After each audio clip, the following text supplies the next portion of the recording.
Samajwadi party के राष्ट्रीय अध्यक्ष और पूर्व मुख्यमंत्री अखिलेश यादव एक अलग ही अंदाज में नजर आए। सपा मुख्यालय में आयोजित कार्यक्रम में किसान आंदोलन के दौरान शहीद हुए किसानों के परिजनों को उन्होंने सम्मानित किया। इस दौरान सिख समाज की ओर से मंच पर अखिलेश यादव को लाल पगड़ी पहनाई गई।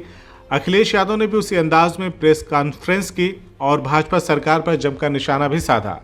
अखिलेश यादव ने कहा कि लाल पगड़ी खुशी के समय पहनाई जाती है, अब खुशी आने वाली है क्योंकि यूपी में समाजवादी सरकार बनने वाली है। उन्होंने नेपाल में हुए राजनीतिक तख्ता पलट का जिक्र करते हुए कहा कि यदि वोट की डकैती होगी तो यूपी की जनता भी सड़क पर उतर आएगी। उन्होंने सीएम योगी पर सीधा हमला बोलते हुए कहा कि यहां बाबा ने कब्जा कर रखा है। साथ ही चुनाव आयोग को लेकर तंज कसते हुए उन्होंने कहा कि आयोग भाजपा का जुगाड़ आयोग नहीं बनेगा, बल्कि सुप्रीम कोर्ट के आदेश पर सही दिशा में काम करेगा। अखिलेश यादव ने डिप्टी सीएम ब्रजेश पाठक पर कटाक्ष करते हुए कहा, जो डपट खाकर काम करता है वही डिप्टी सीएम है, जिसकी खुद गाड़ी छिन गई उससे क्या उम्मीद करेंगे। उन्होंने केजीएमयू लोहिया और सिविल अस्पताल की दुर्दशा का हवाला देते हुए कहा कि पीएचसी कर्नलगंज में शौचालय में डिलीवरी कराई गई, जो स्वास्थ्य व्यवस्था की असलियत उजागर करती है।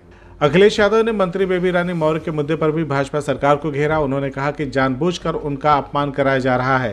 राज्यपाल पद से हटाकर उन्हें चुनाव लड़ाया गया था, लेकिन मुख्यमंत्री बनाने के बजाय केवल मंत्री बनाया गया। उन्होंने कहा कि यूपी करप्शन, किडनैप और डिजिटल अरेस्ट में सबसे आगे है।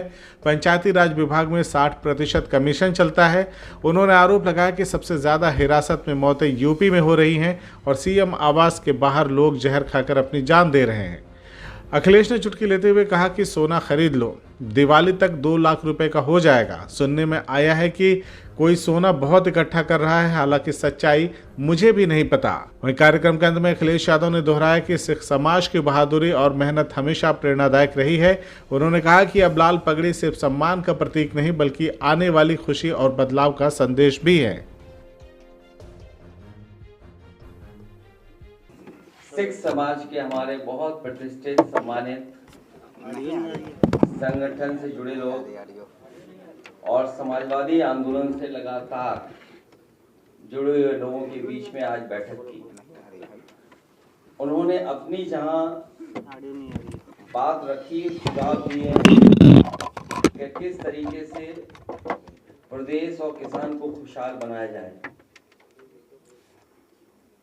मैंने भरोसा दिलाया और हम सभी समाजवादी लोगों ने भरोसा दिलाया है कि जो उनका ज्ञापन था,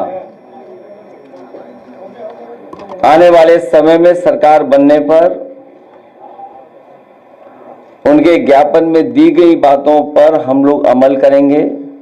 वहीं यही भरोसा दिलाया है कि किसान को खुशहाल बनाने के लिए और उनकी तमाम ऐसी समस्याएं जमीन को लेकर के, खेती-बाड़ी को लेकर के, किसी समय इनके परिवार के लोग आए थे और इस प्रदेश के धरती पर रह करके उन्होंने खेती-बाड़ी कर करके प्रदेश को खुशहाल बनाया।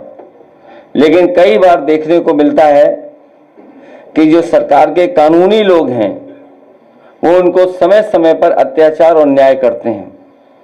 इनकी तमाम समस्याओं का निराकरण करने का काम हम समाजवादी सरकार में आने वाले समय में करने का काम करेंगे। वहीं इनके धार्मिक आयोजन से लेकर के जो हमारा संविधान रास्ता देता है कि सभी धर्मों को बराबर का सम्मान मिले, वो सम्मान देने का काम हम लोग करेंगे। जब से भारतीय जनता पार्टी की सरकार आई है, हर क्षेत्र में आप गिरावट देखेंगे। जहां ये सरकार ये अच्छे दिन का वादा करके आए थे, डबल इंजन की सरकार कहते थे, अर्थव्यवस्था दुनिया में हमारी वहां पहुंच गई है, $1 ट्रिलियन की डॉलर की इकोनॉमी बनाएंगे, और वहीं गोंडा में ये पहली बार सुनने और देखने को नहीं मिल रहा है न्याय। मुझे याद है एक दिन रात में मैं टीवी देख रहा था और अचानक एक न्यूज फ्लैश हुई। कोई श्रीवास्तव परिवार था, उसको किसी ने गलत इंजेक्शन दे दिया, प्रेग्नेंट महिला को, उसको लेकर के विवाद हुआ अस्पताल में, उसकी जान चली गई महिला की, पूरा विवाद हुआ वहां पर। और एक घटना नहीं, उत्तर प्रदेश में समय समय पे जगह जगह पे आप घटनाएं देखने को मिल रही हैं। ये स्वास्थ्य केवल विभाग नहीं, अन्य विभाग भी पूरी तरीके से चौपट हो गए, लूट मची हुई है। और अगर कोई शिकायत भी करता है तो उस पर अन्याय करते हैं। जो डपट खाता हो डिप्टी सीएम, जो डपट खा करके काम करता हो डिप्टी सीएम, जिसकी अपनी खुद गाड़ी छिन गई हो, उसे क्या उम्मीद करोगे स्वास्थ्य विभाग ठीक होगा? और फिर मेडिकल कॉलेजों की हालत देखिए आप, जो प्रेस्टीजियस यूनिवर्सिटीज हैं उनकी हालत देखिए आप सोचिए, सैफई जैसा मेडिकल यूनिवर्सिटी, उसको बर्बाद कर दिया इन्होंने। केजीएमयू की खबरें पढ़ रहे हैं कि यहां से न जाने कहां कहां लोग जा रहे हैं, किस स्थान पे बैठ रहे हैं जाकर के, कहीं डायरेक्टर बन रहा है, कोई वाइस चांसलर बन रहा है। और केजीएमयू की हालत क्या है, लोहिया अस्पताल की हालत क्या है, सिविल हॉस्पिटल की हालत क्या है।